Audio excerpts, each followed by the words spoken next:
I often make trips to the grocery store for food because I dabble in eating on occasion. Often, the store is riddled with strangers weaving in and out of aisles whom I constantly pass by, eagerly collecting food off their lists.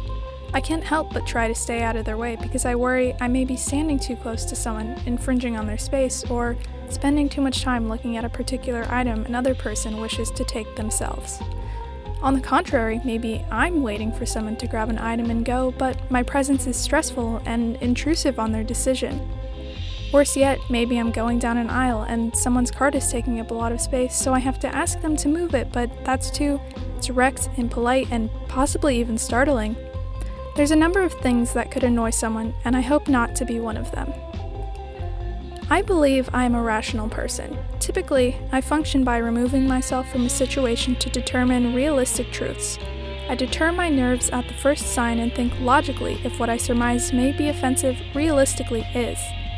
I weigh the factors of a situation, looking for evidence explaining why something is or isn't insulting, and whether or not my fault is significant enough for dwelling. I use this process to convince myself my thoughts are nonsensical so I can be comfortable conducting myself around strangers without fear. I'm not one to complain of strangers' conduct because, well, they're strangers. It's not my place to correct them. I hardly know them. When intrusive thoughts run through my mind, I have to remember that to those strangers, I am also just a stranger. We mutually see each other as the unknown, and it would take a lot more than an accidental cart bump to cause an outrage. I like to imagine I have two minds having a conversation, one being the irrational mind worried about what the amount of time one should look at bagels is before it's weird, and the other being the rational mind which dispels such thoughts with logic. Through my mind's discussion, they come to a sensible conclusion which helps me lead without worry because I have a concrete idea about why I was previously wrong.